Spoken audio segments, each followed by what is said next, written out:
and tossing them into their own sea, S-E-E. You know, here you are, you're just feeding them to each other. I could care less, and that's what Jesus said. He believed in compassionate justice. You have to remove the harm from community, otherwise it festers. I mean, look at this society. This society is becoming psychopathic because these attorneys are maintaining it. Everything is politically correct. Well, that's good for politics, but within psychopathy, it's not good for humanity. You have to get rid of the psychopathy. And that's what Jesus was teaching, compassionate justice. Let them kill each other. We never have to lift a finger. I didn't have to lift a finger in this one. That attorney hung himself. We went after the judge, Judge Drake. He took his off and filed his shit over into a separate file. He ordered the clerk to file his indictment in a separate file, and then he pushed on the attorney.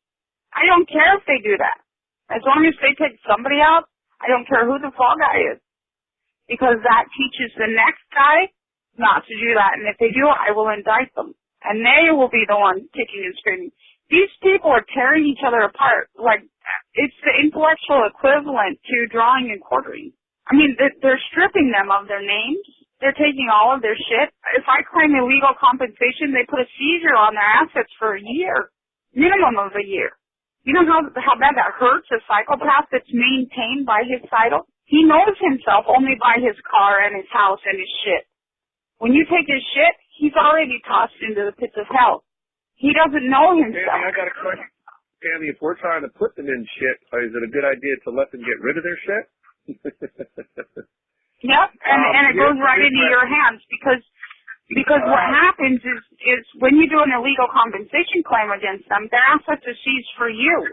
See, that's the other thing about the franchise. No matter what, you're a franchise of the United States Incorporated.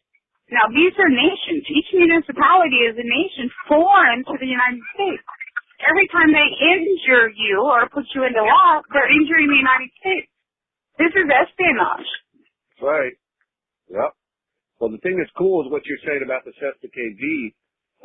I pronounce it different than you do. Because when I did a study on that a year or so ago, there was a big hoopla with a bunch of people trying to study it. And then they all just kind of backed off because they kind of consented to it, figuring that, well, there's no way that we can do anything about it because they didn't read past the part. And then what I did is I kept reading, and I found out that it actually says that, because if you remember the Cestui Que Vie trust, it's actually created when people were going overseas and getting killed. The master of the estate was getting killed, and this is why they had to come up with trust. So they came up with the Cestui Que Vie trust first, was that if he's gone, they're supposed to send out, and I don't know if you want to add this to it or not, but it makes a lot of sense. I was working on from this aspect here, at least on this foreclosure action. I'm saying, where was your search party? And they're like looking at me funny. I said, according to Cestui Que Vie trust, you are required to send 3 search parties to find either the living man or the body and bring the body home. After they've done, and that means overseas, so you have to do some really serious due diligence to look for this person or their body. Now, if they do not find the body after 3 searches, diligent searches, then it is assumed that you are dead, and then after the 7 years. But see, what happens is at your birth, you're being birthed in their hospital. That's where you're lost. Because your mother does an announcement. Now, what is a stock announcement? Have you ever looked in Black's Law Dictionary at the letter A? That's your stock announcement. So when your mother announces your birth and delivery, you've been delivered. You're now property, lost, mislaid, and delivered. Your mom announces this and abandons you because she's announcing you as a legal entity. Your father does not know that he can come in and claim you. So nobody ever claims you. You're abandoned. From then on, you're lost at sea. You're lost in their sea, S-E-E. So you have to prove that you're no longer lost. They don't have to look for you. You're just property lost, mislaid, or delivered. And so what you have to do is you have to come back in and you say, no, look at this. You have stolen larceny of lost, mislaid, and delivered property. Right. So when you come in with the larceny, you have to do the claim against the bishop. That's the part. That's the part I think we need to go into. Let me finish my little thing, and then if you would explain that just a little bit more in detail. But what I was going to say is that upon reading the very end of it, you find out that if the master comes back and announces or makes himself known to be alive, he then can go after and make claim to all of the pieces of his estate. Now, it does say that you have to go after each and every little piece of your estate because it's been put out to other people. Right. Because it's so what under the copyright. You've been copyrighted. And from that copyright, they make other copies. That's called a copy hold.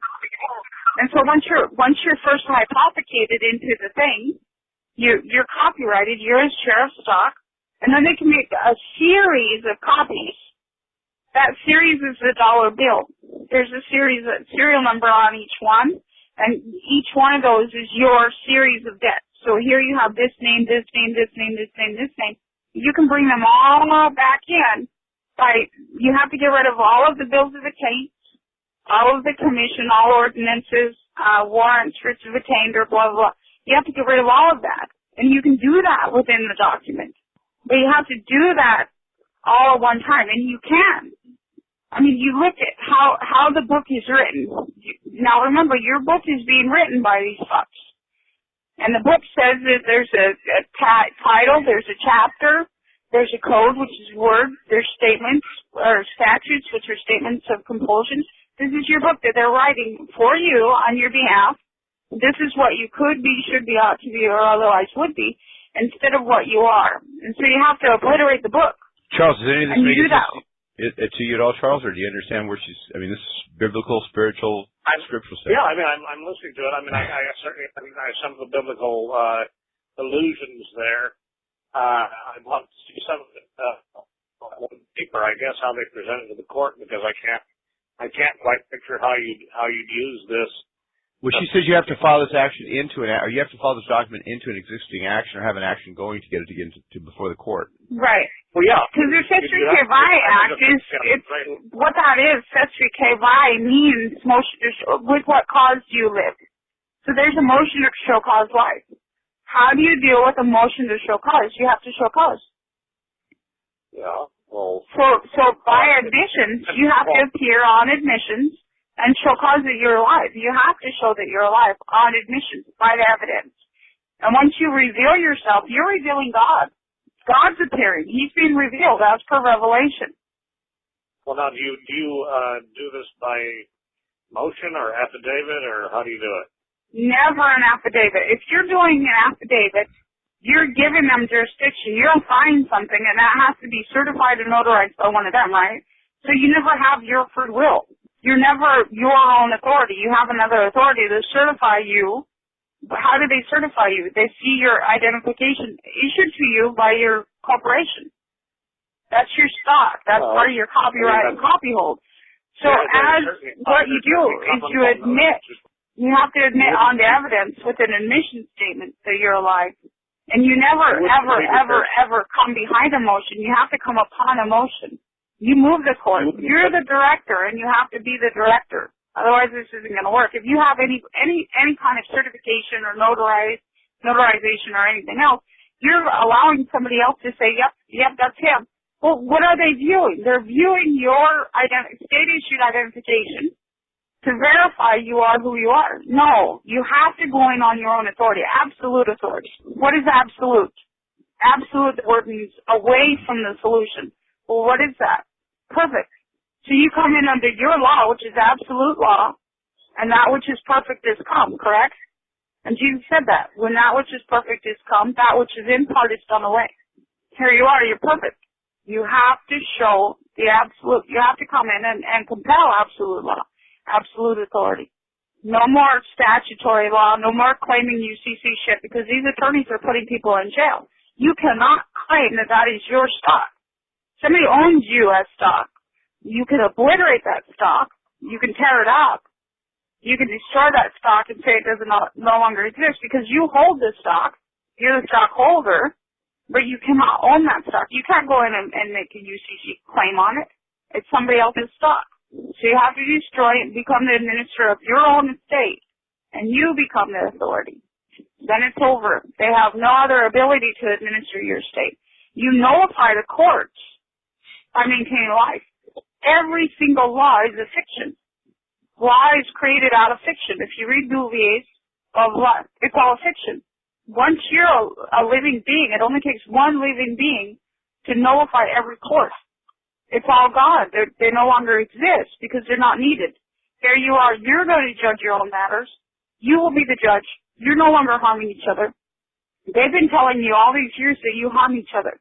You know, the sickest thing I ever heard in my life was when I went into India with my advocacy with Save Indian Family, and I had Hindu Indians and I had Muslim Indians. And I was talking to them one day, and they were telling me, I don't like Muslims. You know that years ago, Muslim men were burning their widows to prevent inheritance. I'm like, oh my God. Repeat that statement to me, please. And he said it again, and he said, do you know that Muslim men were burning their widows to prevent inheritance? And I asked the guy, I said, how the fuck did the dead guy burn his wife? Attorneys have always done this. Attorneys were burning those widows. And that's what Jesus was so pissed off at. He told them, you have shut up the kingdom of heaven. Here we are in heaven, and they're implicating law and courts in front of your path and impeding your walk as God. They're teaching you that you're not God. Well, it's time to go back against the whore of Babylon. Do you realize what the attorney oath is? Now, you know the word demon as one word. That word is Damien. Of myself I give. To attorn means to go to another landlord. When you take an attorney oath and you give your body over to the bar association, that's what Jesus describes in 1 Corinthians 6 as fornication. There's no other ability to fornicate other than giving your body over to the landlord. And he was so pissed. What did he say? He said, flee fornication. Flee it. Get away from it. Get your body back out of their hands. Stop doing this. An attorney sells his soul to the bar. Tami, somebody walking in the door right now. I'm going to take care of them. But do you have my email? It's charles.lincoln@mail.com. I'd love to see some of this stuff and how it plays out. Tami, if you want, I can send him what you sent me already, Tami. I've got your stuff. Okay. Send it to him, and then give him my email address too, because I didn't hear him. Will do. Yeah, I'll get it. Hey, thank you, Charles. I'm sorry, I interrupted. All right, Charles. Thanks, Mike. I'll talk to you soon. Be well.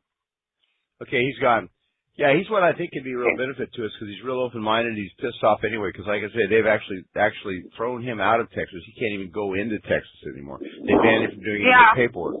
So he's definitely in our corner. Good. I appreciate you taking the time to do that with him. We're almost done. We're almost there. Yeah, Tami, I've got like an attack going on me down here. Actually, there's a bunch of us. In fact, that's why I brought Charles in on that. I've been involved with the marijuana group down here, coalition, and one of my buddies that was in the co-op that was running the co-op, man, they actually shot at him, and I mean, they're going after him. They every time he gets a cell phone, they attack it. They attack anything he does electronically. And he started coming over here, and now I've been being attacked on my computer. My computer, I get off, it knocks me off the web it's been going at about 4 o'clock in the morning for I don't know how long. It just stays off, and they say, it's the modem's going bad. Well, at the same time, every day, that's bullshit. So I put in a lot. Let me give you, there's a new one. Before, when I was being attacked, I was using that CT cleaner. Huh? But now, somebody gave me, it's called 360 Amigo. Right.